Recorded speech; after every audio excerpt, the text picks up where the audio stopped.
Cuando vi las grabaciones de las cámaras esa noche, sentí como si el piso se abriera debajo de mis pies. Ahí estaba todo. Cada entrada, cada movimiento. Cada vez que pensé que estaba volviéndome paranoico, cada vez que mi familia me decía que lo estaba exagerando, cada maldita vez que dudé de mí mismo, todo estaba grabado. Y lo peor no era solo que hubiera estado entrando a mi propiedad durante semanas. Lo peor era que nunca imaginé hasta dónde había llegado realmente. Porque cuando empiezas a confiar en que tu vecino simplemente es desconsiderado, cuando asumes que solo es alguien egoísta que bloquea tu garaje porque le da flojera buscar otro lugar, nunca te preparas para descubrir que en realidad llevaba meses cruzando una línea que nadie debería cruzar jamás. Esa madrugada, mientras todos en el barrio dormían, yo estaba sentado frente a la pantalla de mi computadora, con las manos temblando, viendo cómo mi vecino entraba por la parte trasera de mi casa, como si fuera la cosa más normal del mundo. No era la primera vez, no era la segunda. Había perdido la cuenta, pero ahora tenía las pruebas.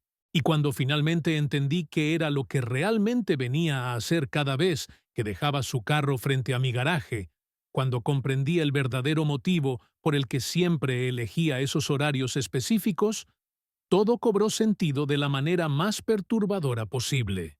Porque esto no empezó como una historia de venganza. Empezó con una molestia, con algo tan simple como llegar cansado del trabajo y no poder entrar a tu propia casa porque alguien decidió que tu espacio no importa. Empezó con esa sensación de impotencia que te hace dudar si vale la pena hacer un escándalo por algo que, en teoría, se resuelve con una conversación civilizada. Pero cuando esa conversación nunca llega, cuando las disculpas son vacías y las promesas se olvidan al día siguiente, algo cambia dentro de ti. Empiezas a darte cuenta de que no se trata solo de un carro mal estacionado. Se trata de respeto, se trata de límites, y se trata de lo que estás dispuesto a tolerar, antes de que alguien te convierta en el idiota que acepta cualquier cosa con tal de evitar problemas. Lo que yo no sabía entonces era que todo ese tiempo que estuve preocupándome por el carro, por tener que tocar el timbre y esperar a que moviera su vehículo mientras mi familia esperaba adentro, con las bolsas del súper, por llegar tarde al trabajo porque no podía salir de mi propia casa. Todo ese tiempo, él estaba haciendo algo mucho peor. Algo que solo descubrí cuando empecé a notar detalles que no cuadraban. Pequeñas cosas, objetos que no estaban donde los había dejado, marcas en el pasto del fondo, el portón trasero que amanecía entreabierto, aunque juraba haberlo cerrado la noche anterior. Cosas que tu mente intenta justificar, porque aceptar la verdad implica admitir que estás en peligro en tu propia casa. Y entonces empiezas a preguntarte cómo llegaste a este punto. Cómo una simple molestia vecinal se convirtió en una pesadilla que te quita el sueño. Te preguntas si exageraste, si debiste actuar antes, si tal vez todo hubiera sido diferente con una llamada a tiempo.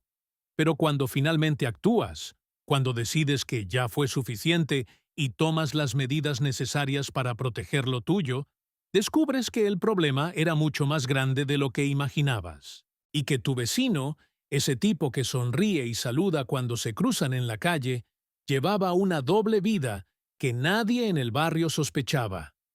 Antes de seguir, si alguna vez tuviste un vecino que te hizo la vida imposible, suscríbete al canal, porque aquí contamos historias del barrio como esta todo el tiempo.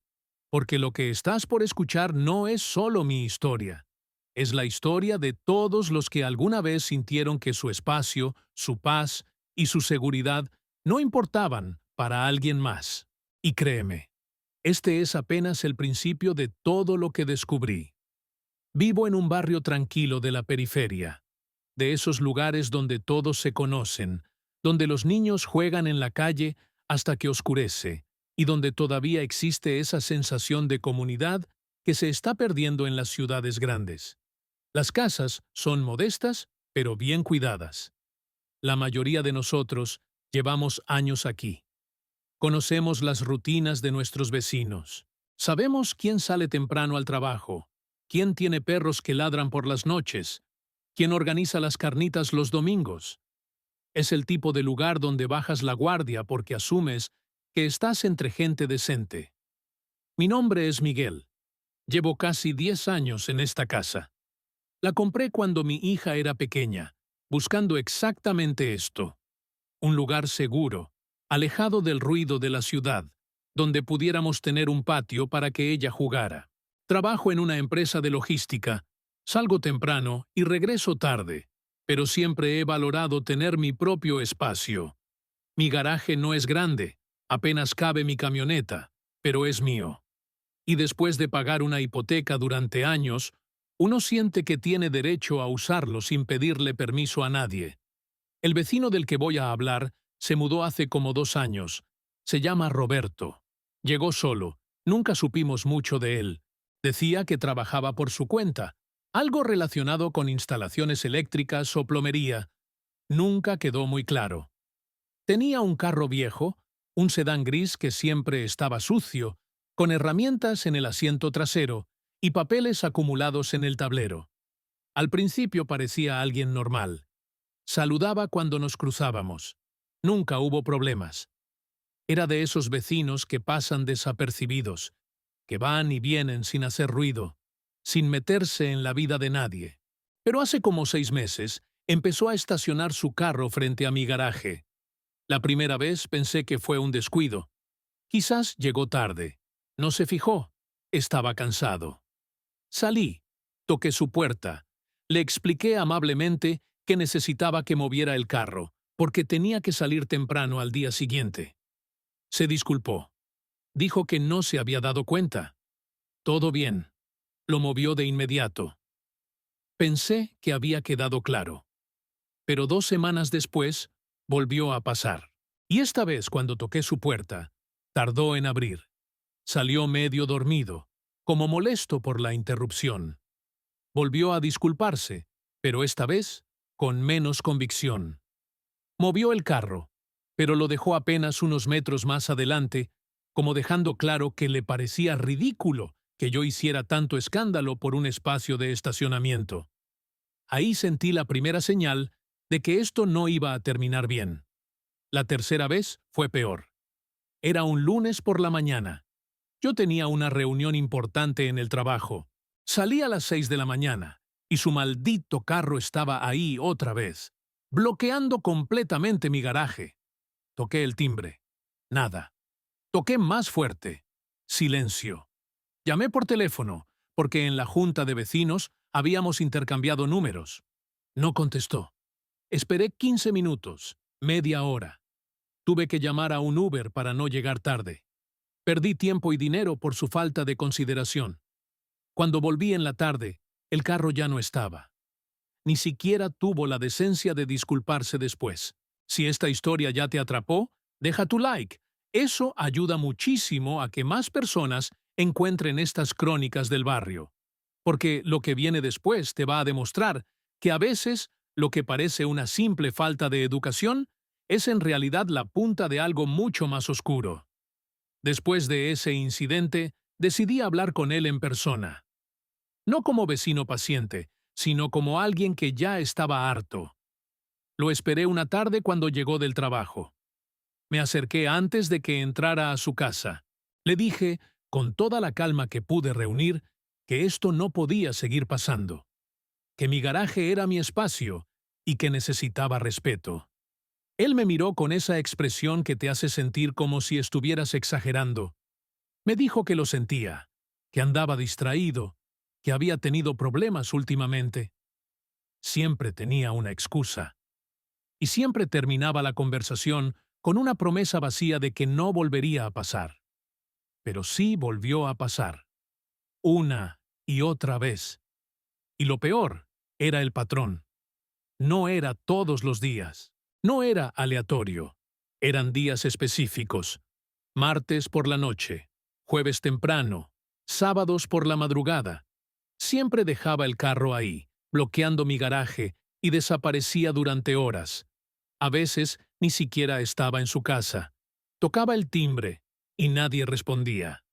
Era como si lo hiciera a propósito, como si estuviera probando hasta dónde podía llegar. Mi esposa empezó a decirme que lo dejara ir, que no valía la pena pelear con los vecinos por un lugar de estacionamiento, que podía estacionarme en la calle cuando él bloqueara el garaje. Pero no se trataba de eso. Se trataba de que alguien estaba cruzando una línea deliberadamente, sabiendo que me afectaba, y no le importaba. Se trataba de que en mi propia casa ya no me sentía respetado. Entonces empecé a notar otras cosas, cosas que al principio parecían coincidencias, pero que empezaron a formar un patrón inquietante. Una tarde, cuando finalmente logré salir de mi garaje después de esperar a que moviera el carro, noté que el portón trasero de mi patio estaba entreabierto.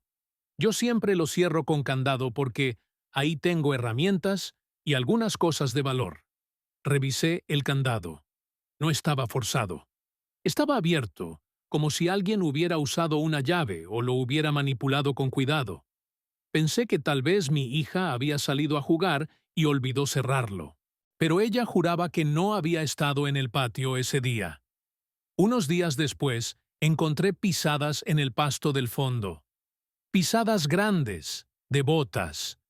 Yo no había estado ahí. Mi esposa tampoco.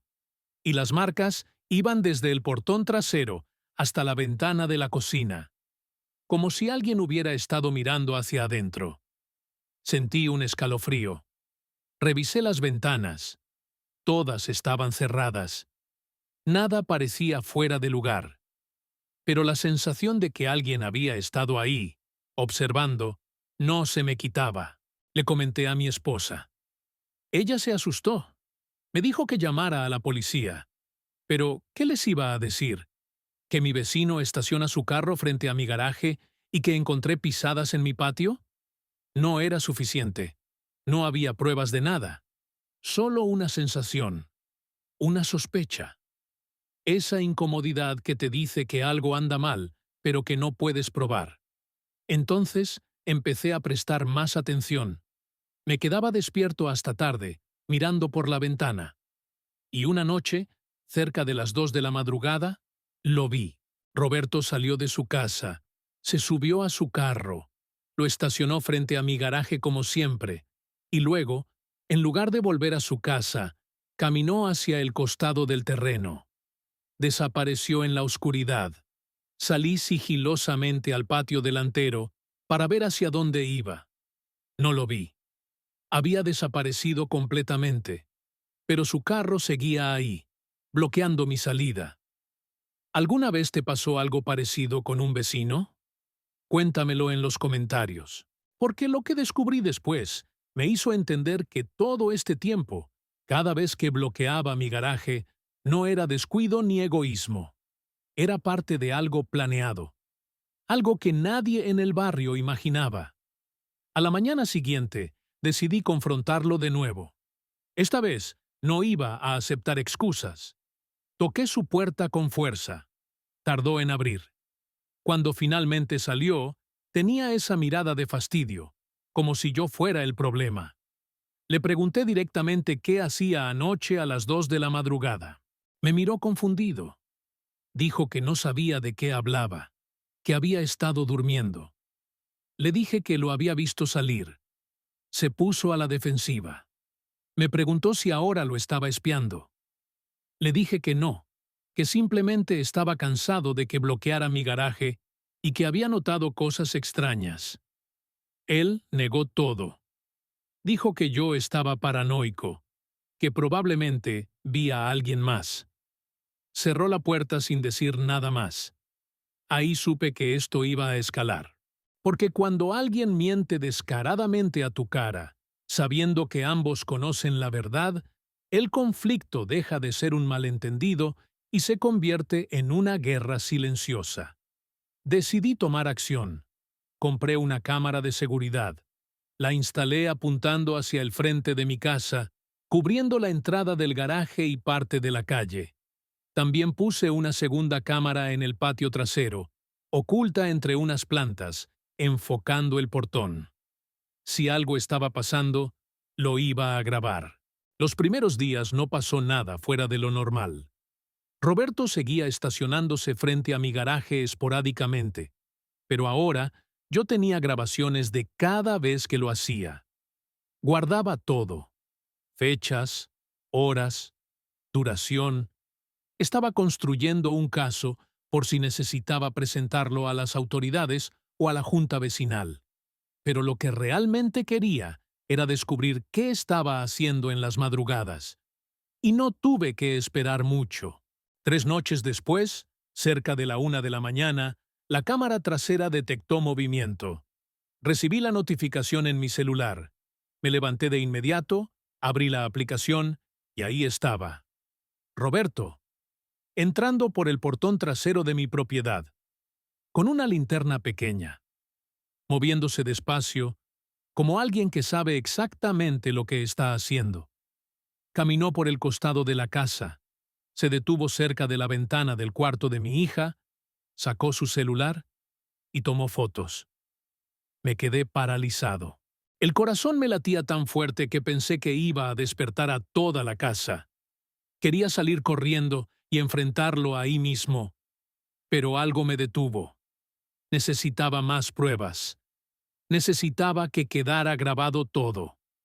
Así que esperé, con las manos temblando, viendo cómo mi vecino invadía mi privacidad de la manera más perturbadora posible. Después de unos minutos, salió por donde entró.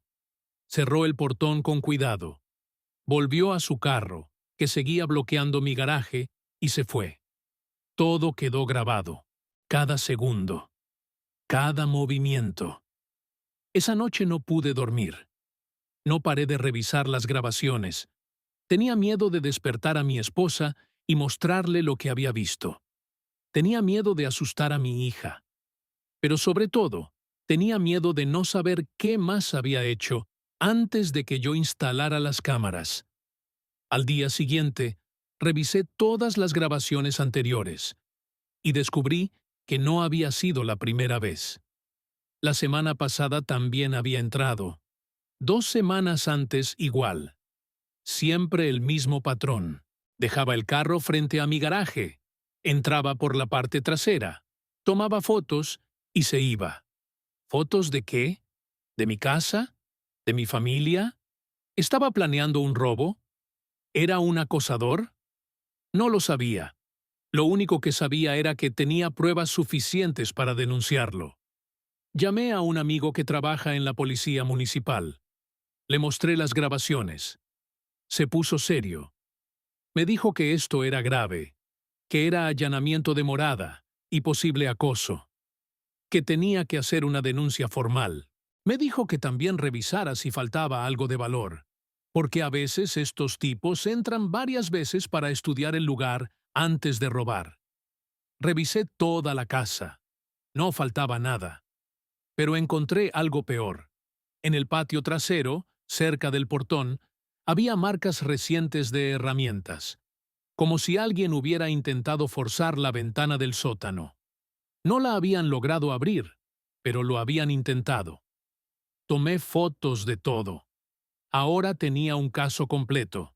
Si estas historias del barrio te sorprenden, suscríbete, porque cada semana traigo nuevas crónicas como esta, porque lo que viene después es la parte donde todo explotó, donde la verdad salió a la luz de la manera que menos esperaba.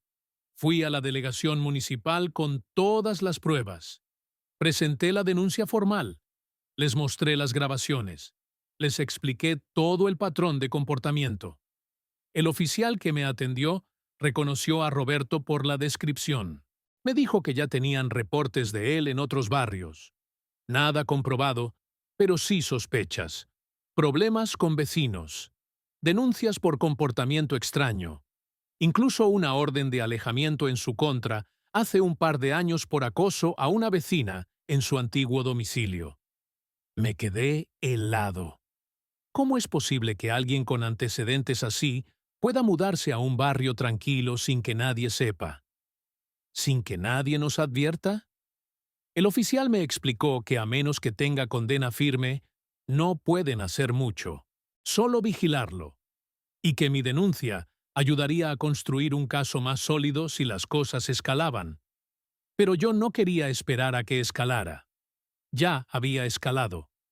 Este tipo entraba a mi propiedad. Tomaba fotos de mi casa.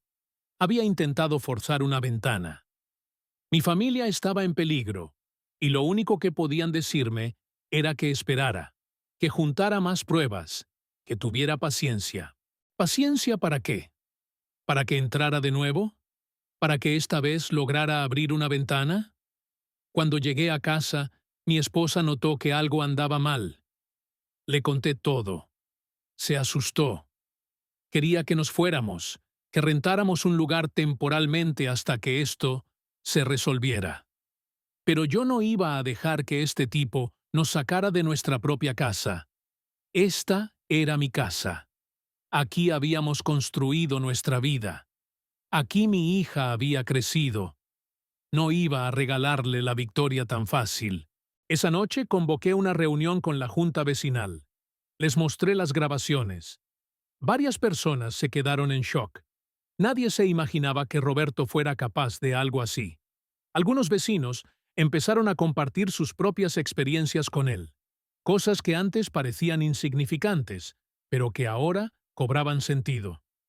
Una vecina dijo que una vez lo vio merodeando cerca de su patio trasero tarde en la noche. Otro vecino comentó que había encontrado herramientas de él tiradas en su jardín, como si hubiera estado ahí sin permiso.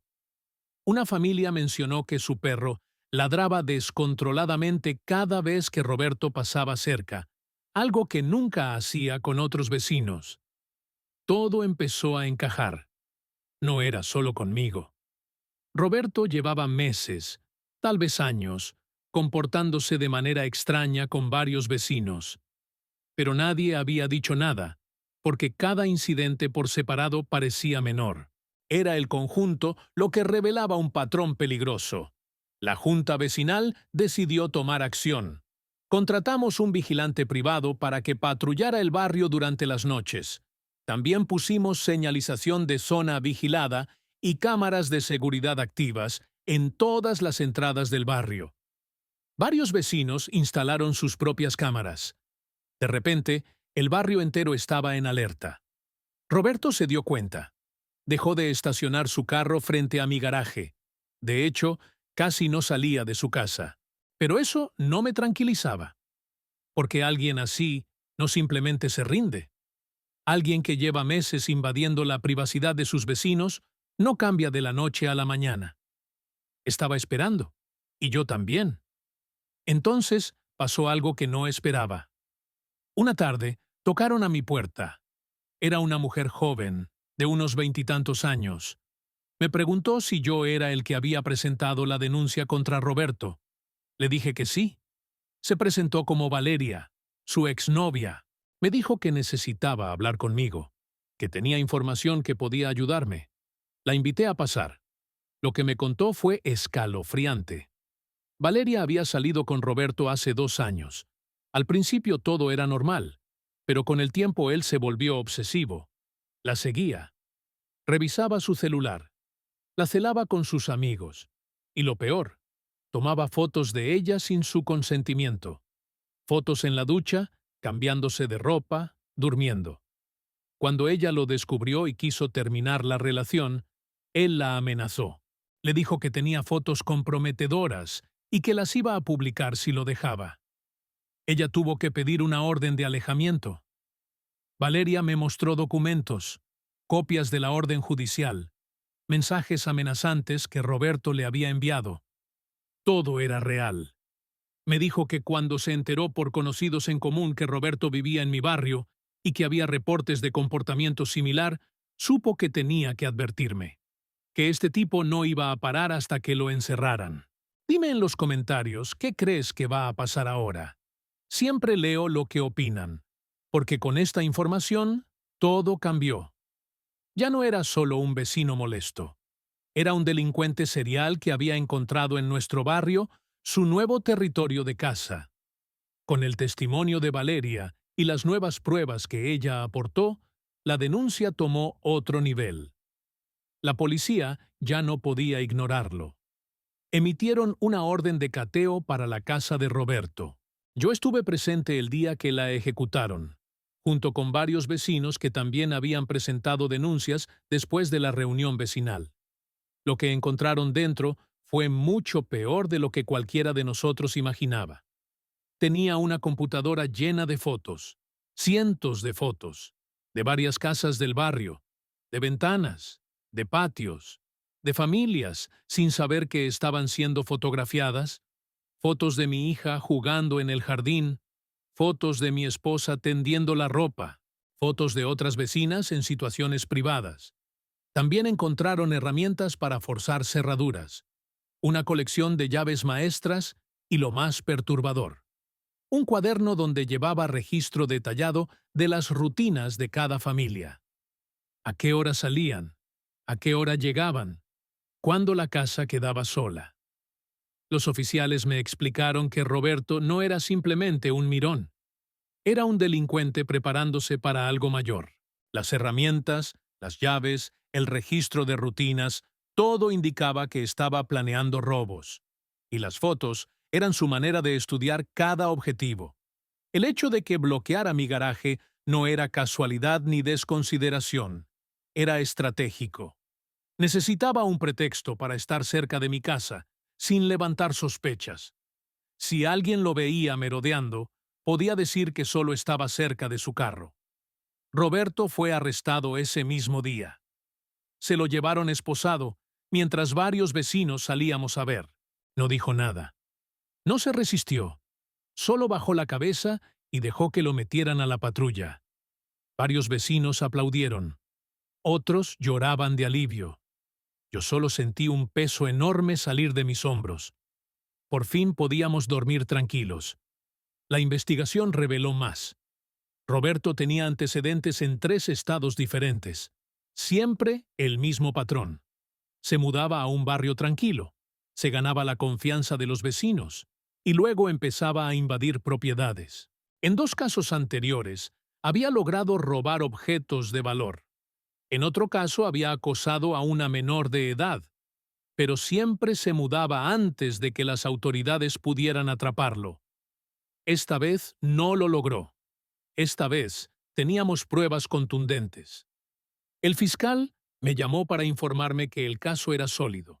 Con las grabaciones de mis cámaras, el testimonio de Valeria, el material encontrado en su computadora y los registros de sus movimientos, Roberto enfrentaba múltiples cargos: allanamiento de morada, acoso, amenazas, intento de robo y posesión de material de vigilancia ilegal. La condena podía ser de varios años de prisión. Valeria también presentó nuevos cargos por las amenazas que nunca se habían procesado correctamente. Otras víctimas de barrios anteriores se enteraron de su arresto y también se presentaron a declarar. De repente, el caso creció. Ya no era solo sobre mí y mi barrio. Era sobre todas las personas que Roberto había aterrorizado durante años. El juicio fue rápido. Su abogado intentó argumentar que solo era un aficionado a la fotografía, que las fotos eran inocentes, que nunca tuvo intención de hacer daño. Pero las pruebas eran demasiado claras. El registro de rutinas, las herramientas, los intentos de forzar ventanas, todo demostraba premeditación. El juez no tuvo dudas. Lo sentenció a 8 años de prisión, con orden de alejamiento permanente de todos los denunciantes una vez cumplida la condena. Cuando salimos de la corte, varios vecinos me agradecieron. Me dijeron que si yo no hubiera instalado las cámaras, si no hubiera documentado todo, si no hubiera tenido el valor de denunciar a pesar de que al principio parecía exagerado, Roberto seguiría ahí. Tal vez habría escalado a algo peor. Tal vez alguien habría salido herido.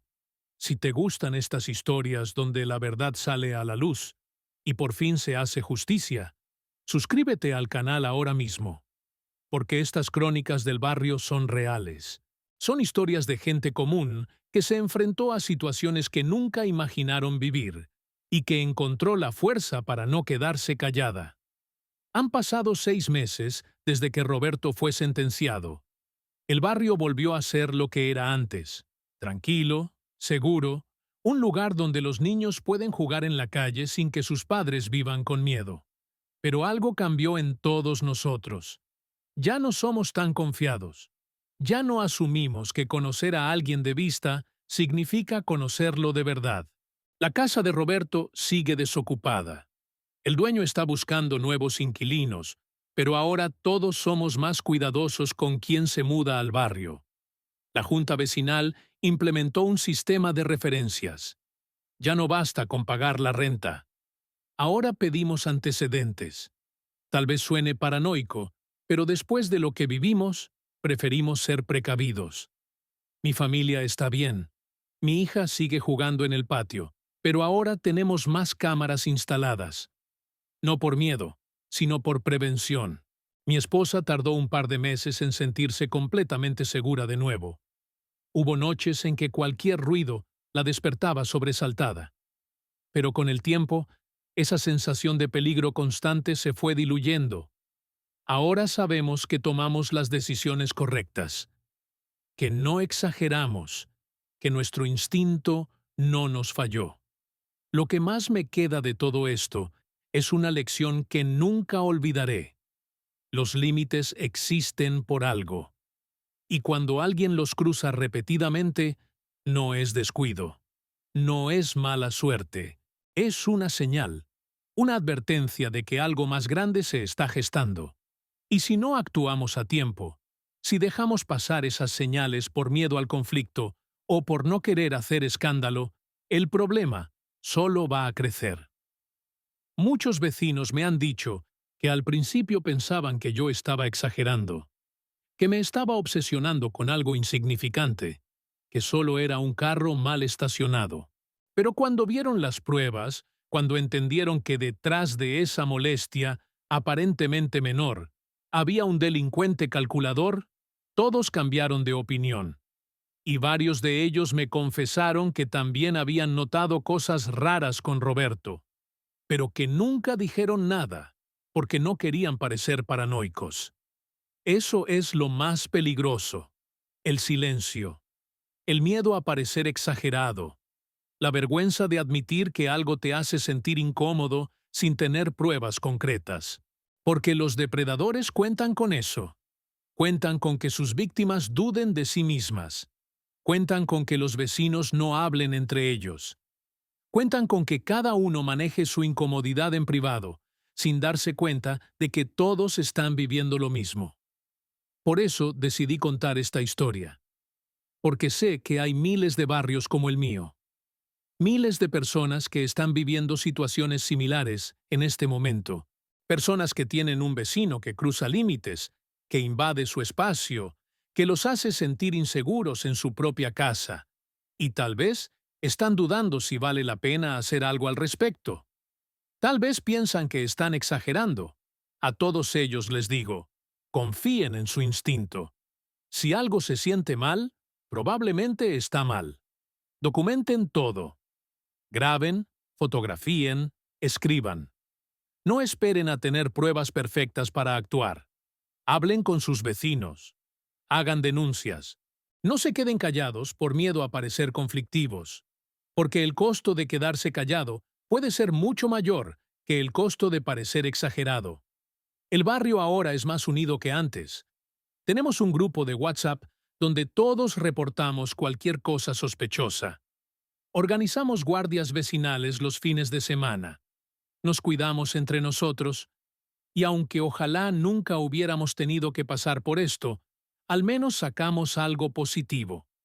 Aprendimos que la comunidad es nuestra mejor defensa, que cuando nos apoyamos, cuando hablamos, cuando no nos dejamos intimidar, somos más fuertes que cualquier amenaza. Roberto va a salir de prisión algún día, pero cuando lo haga, no va a poder acercarse a ninguno de nosotros. Y si intenta lo mismo en otro lugar, ahora hay un registro. Ahora hay víctimas que hablaron. Ahora hay un patrón documentado. La próxima vez no va a ser tan fácil para él. Esta historia no termina con un final perfecto de película. Termina con la realidad. Ganamos esta batalla, pero la vigilancia no termina. La vida en el barrio continúa, pero ahora con los ojos más abiertos, con la lección aprendida, con la certeza de que nunca más vamos a permitir que alguien nos haga sentir inseguros en nuestro propio hogar. Si disfrutaste esta crónica, suscríbete, deja tu like y cuéntame en los comentarios qué parte te sorprendió más. Tu apoyo me ayuda a seguir contando las historias ocultas del barrio, porque estas historias necesitan ser escuchadas, porque alguien, en algún lugar, necesita saber que no está solo, que lo que siente es válido y que vale la pena defender lo que es suyo.